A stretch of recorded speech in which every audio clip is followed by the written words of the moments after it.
सांसदों के निलंबन पर विपक्ष मुखर। विपक्षी दलों के नेताओं का विरोध मार्च, संसद से विजय चौक तक विरोध मार्च निकाला जा रहा है। तस्वीरें अगली आपको दिखाएंगे क्योंकि विपक्षी दलों के नेताओं का ये विरोध मार्च है। पुलिस का जाब्ता वहां पर तैनात किया गया है और साथ ही देश भर में इस चीज को लेकर आर पार है। लोकतंत्र की हत्या करना बंद करो, ये तख्तियां लेकर विजय चौक तक विरोध मार्च निकाला जा रहा है। सांसदों के निलंबन पर विपक्षी दलों के नेताओं का ये विरोध मार्च है। अधीर रंजन चौधरी आपको नजर आ रहे हैं, अलग अलग चेहरे आपको नजर आ रहे हैं, हाथों में तख्तियां ली हुई है। निलंबन, उसके बाद मिमिक्री जब उपराष्ट्रपति की जाती है उसको लेकर तकरार, सत्ता पक्ष और विपक्ष में देश भर में आर पार। लेकिन खासतौर पर दिल्ली की अगर बात करें तो दिल्ली में ये चीज साफ तौर पर बड़े तौर पर नजर आ रही है क्योंकि विजय चौक पर अभी भी विपक्षी दल के नेता महंगाई, बेरोजगारी, भ्रष्टाचार, बड़े पूंजीपतियों की बचत के लिए जो कदम उठाए जा रहे हैं उसके खिलाफ हम अपनी आवाज उठा रहे हैं लोकतांत्रिक ढंग से। बिना चर्चे का, बिना बीजेपी वाले एमपी लोग बोल रहे हैं कि चर्चा नहीं करने दे रहे हैं। ये डेमोक्रेसी का मर्डर हो रहा है और देश का पार्लियामेंट का अपमान हो रहा है। और ये अमित शाह और मोदी जी का राज में ये पार्लियामेंट का पूरी तरह अपमान हो रहा है। इसका खिलाफ आज सारे इंडिया पार्टीज का एमपीज विजय चौक तक हम लोग एक मार्च किया, आज धरना देंगे और हमारा संघर्ष होते रहेगी। Police personnel are stopping you people. What's your next step? We are not there to create any kind of law and order issues. We are there to protest against the 150 MP suspension.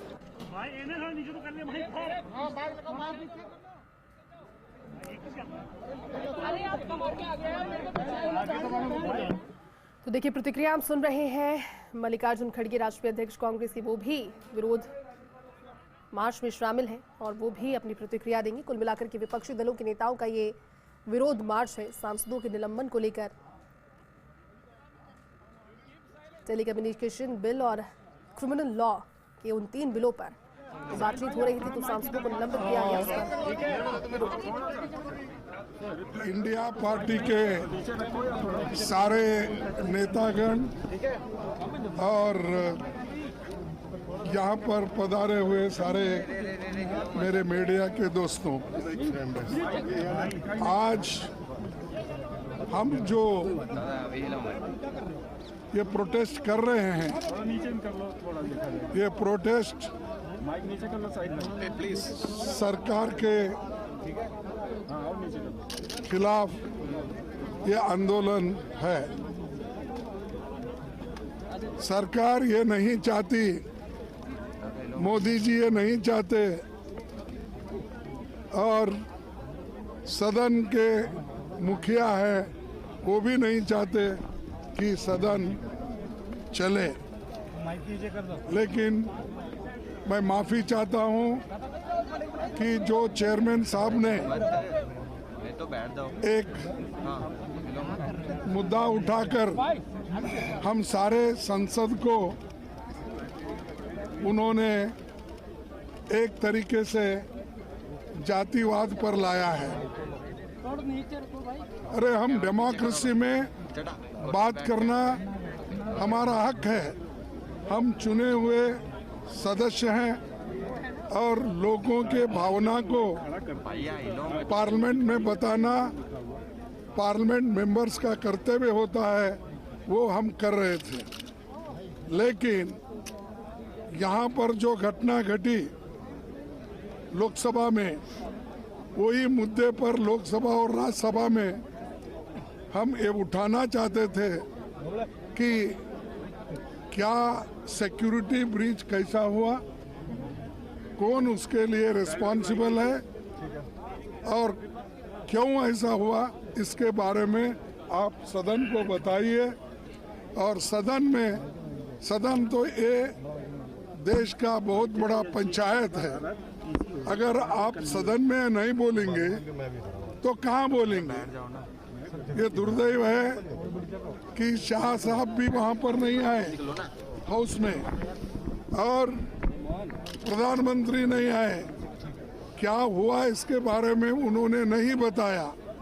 तो सदन में बताने की चीजें उन्होंने छोड़कर वो वाराणसी में बात करते हैं, डायमंड हाउस में बात करते हैं, अहमदाबाद में, और रेडियो में अब टीवी पर बात करते हैं, लेकिन सदन में बात नहीं करते। ये सदन का अमर्यादा उन्होंने किया और सदन में आके जो बातें बोलनी थी कानून के मुताबिक, he should come and speak in the house first, Lok Sabha, Rajya Sabha.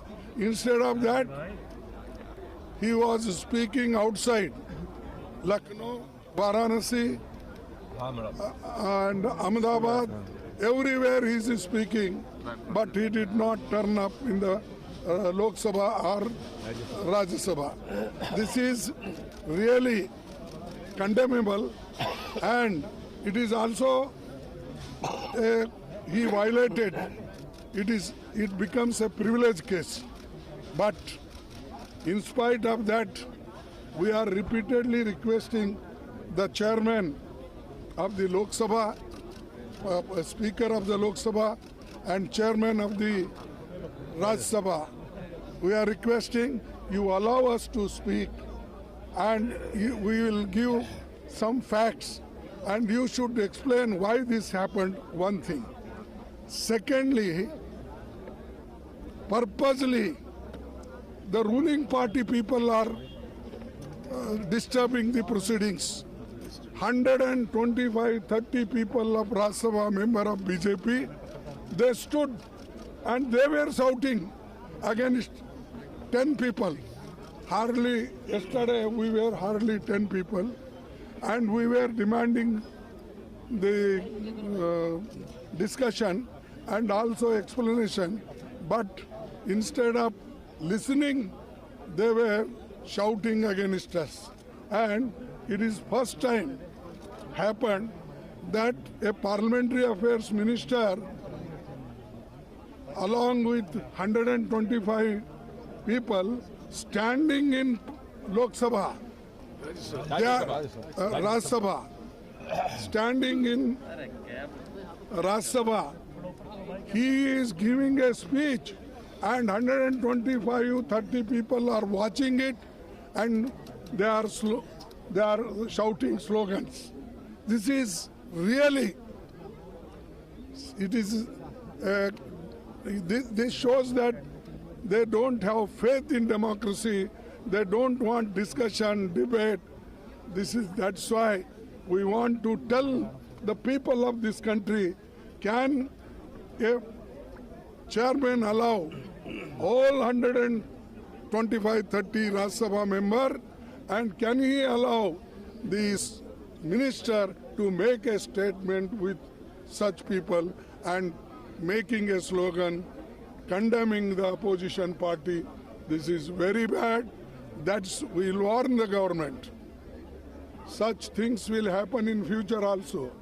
He should not think that permanently 100 years he is going to live.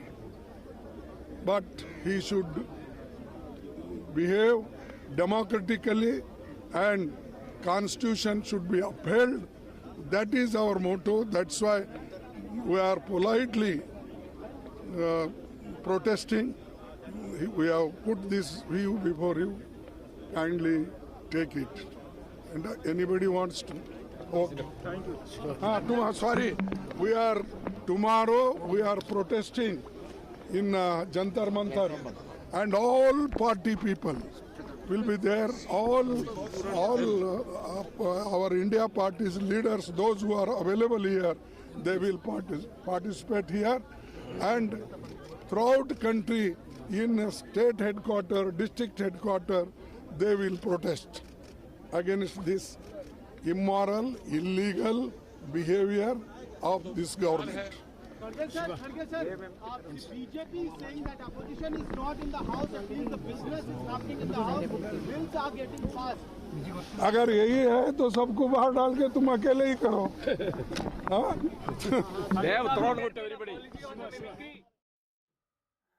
तो मल्लिकार्जुन खड़गे को आप सुन रहे थे। सांसदों के निलंबन पर विपक्ष मुखर हो चुका है और लगातार वो यही बात कह रहा है कि इससे पहले इतिहास में भी इस तरह से कभी नहीं हुआ जब एक ही सत्र में इतने सारे सांसदों का निलंबन हो गया। और अगर ये बात सामने आई है कि सदन में विपक्ष ही नहीं रहेगा, विपक्ष मुक्त संसद के आरोपों में कितना दम है, ये तस्वीरें अलग अलग हैं। इसको लेकर के जो केंद्र की बातें हैं वो अलग डिफरेंट पैरामीटर पर है। उनका साफ तौर पर यही कहना है कि विपक्ष मुद्दों पर नहीं बल्कि मुद्दों से तो राजनीति करता है और ऐसे में देश के विकास के कार्य, जनता से विकास के कार्य, उनसे जुड़े हुए मुद्दे पीछे छूट जाते हैं और उसको लेकर के ये डिसिप्लिनरी मैनर के तहत सांसदों का निलंबन हुआ है। लेकिन विपक्ष से 141 से ज्यादा सांसद निलंबित किए गए हैं, राज्यसभा लोकसभा दोनों से। ऐसे में विपक्ष मुक्त संसद के आरोपों में कितना दम है ये देखने वाली बात अलग है। लेकिन तमाम सारी चीजों के बीच विपक्ष तो मुखर है, सड़कों पर उतरा है। दूसरी ओर भारतीय जनता पार्टी के कार्यकर्ता और नेता आज इसको लेकर के प्रदर्शन करने वाले हैं। जिस तरह से उपराष्ट्रपति की मिमिक्री पर देश भर में राट छिड़ी हुई है, एक संवैधानिक पद और एक देश के बड़े पद पर आसीन रहते हुए भी